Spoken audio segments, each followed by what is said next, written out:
This is Spokane, Washington, a city famous for potholes, the 1974 World's Fair, and really not much else. Well, that is until the early 90s. Then it turned into a music mecca that had bands making it a pit stop on the way to what the world knows as grunge. The grunge movement was more than a handful of bands from Seattle. It was a combination of many things like crappy weather and secondhand clothing, fanzines, and independent record labels. It was a lifestyle that was free from society, in which image and money meant so little. It was about playing music for the gut and not the ear.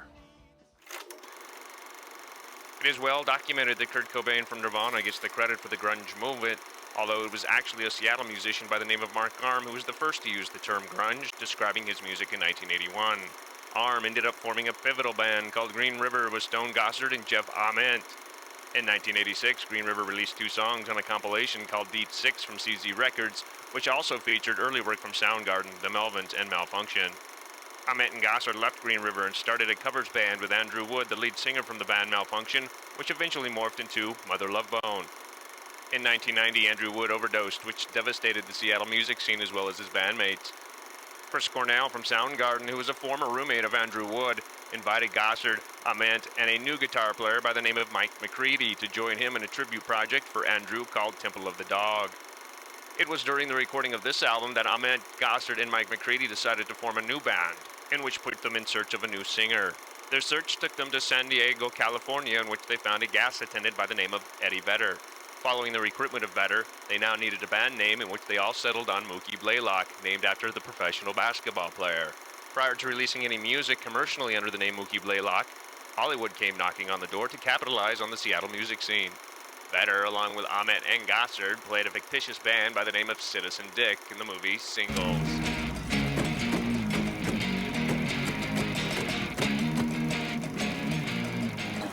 They want me to come out. But Stone's right. I mean, they're just our friend. Hey, check this out, man. A review of our record. He was ably backed by Stone and Jeff and drummer Eddie Vedder. I mean, that's good. That's a good review. A compliment for us is a compliment for you. Following this appearance and fearing trademark issues, they decided to change their name, to which they changed it to Pearl Jam. Named after Eddie's Indian American grandma named Pearl, in which she was known to make some hellacious peyote jam. Sneaky those boys were, they decided to name their debut album Tin after Mookie Blaylock's jersey number. Meanwhile, Mark Arm went on to form the band Mudhoney, a glam band by the name of Diamond Live, beefed it up some and changed their name to Alice in Chains. Nirvana recorded their first album, Bleach, for a little over $600, and Soundgarden was starting to make some noise with their second album, Louder Than Love. And that was basically the meat and potatoes of grunge. Now, happening at the same time back in Spokane, I had friends that were in blues bands, I had friends in punk bands and metal bands, which was the catalyst to backyard bands.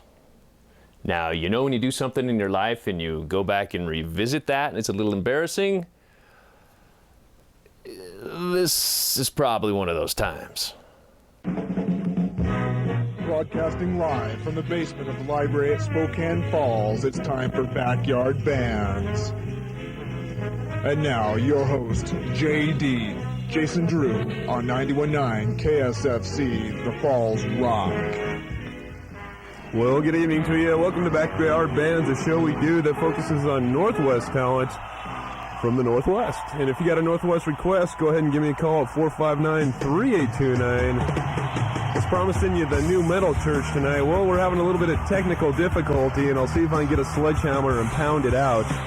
I'm about ready to do that. Right now, we're going to go back to 1980 with Rail and Hello.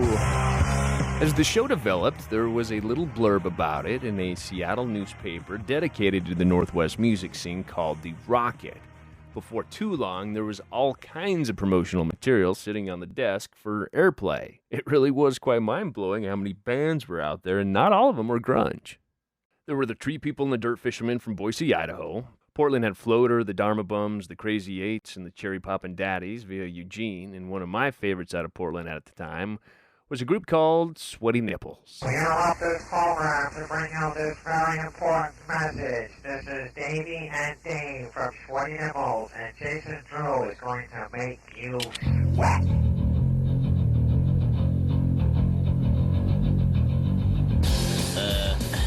Are those butts in that bottle? you know that, like, every time someone smokes a cigarette down to the end, it's like kissing a butt? Oh, yeah. That's cool.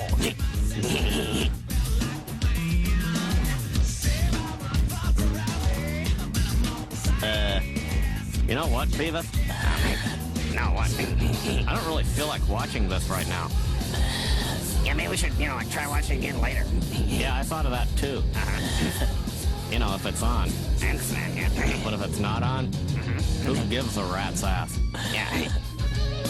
In addition to the four majors out of Seattle, there are all kinds of bands popping up, but some of the bands that did receive some recognition at the time was Tad and Love Battery, The Git, Grunge Truck, My Sister's Machine, Christ on a Crutch, while over in Spokane, well, that old Lilac City was home to Motherlode, the Young Bryans, Fatty Lumpkin, the Fumes, the Makers. As I say, it was endless.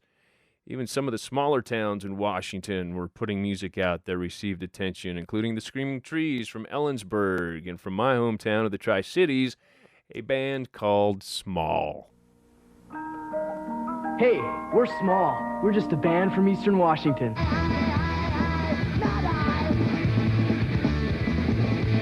We write songs about things we feel need to change. Is that enough? No, because just like you, we need to lend a hand. Before it's too late.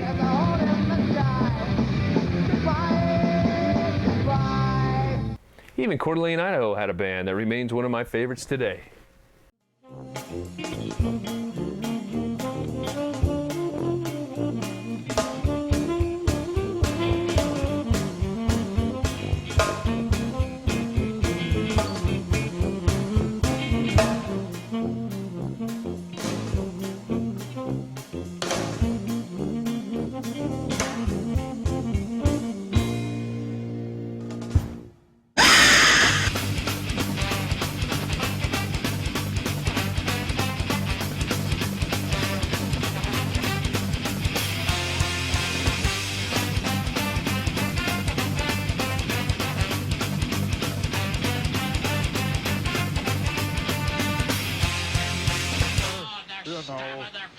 These darn kids today. There's been a lot of speculation about track number 12, Coeur d'Alene, on the new album.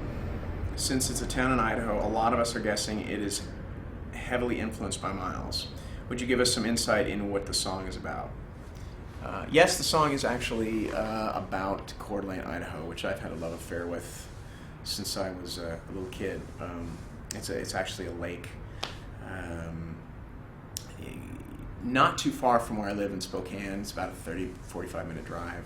And we used to always go there on the weekends during the summer and whatnot with my family. And then I just continue to go there. It's a source of real peace and solace for me. That was Miles Kennedy, a Spokane stud. We used to frequent the same beverage stations. That was quite a while ago. And so is this, but don't tell him I'm showing you this.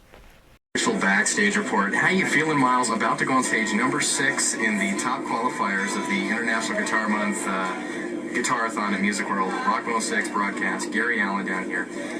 Is there any pressure for you? No. Are you having fun? Joel's here. That makes me nervous. Joel's here? Why does that make you nervous?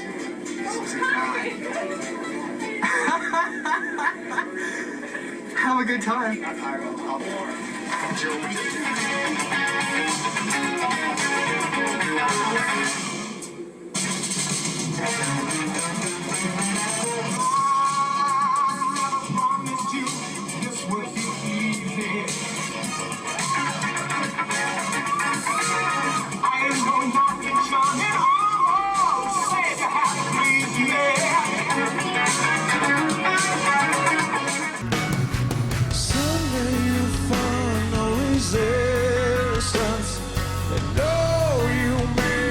A difference, and all you leave behind will live till the end.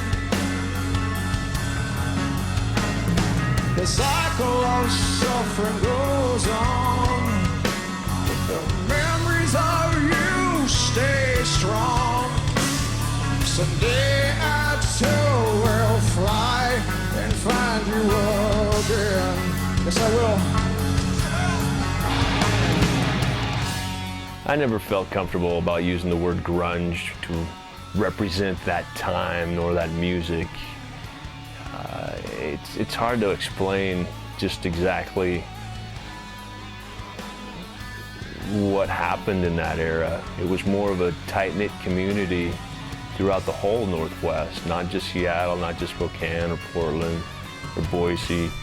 It was a coming together of bands that shared a common interest, and that was to make music. And nor will I ever be able to try to explain that to you in just the few minutes that we've shared. I can tell you, it was fun.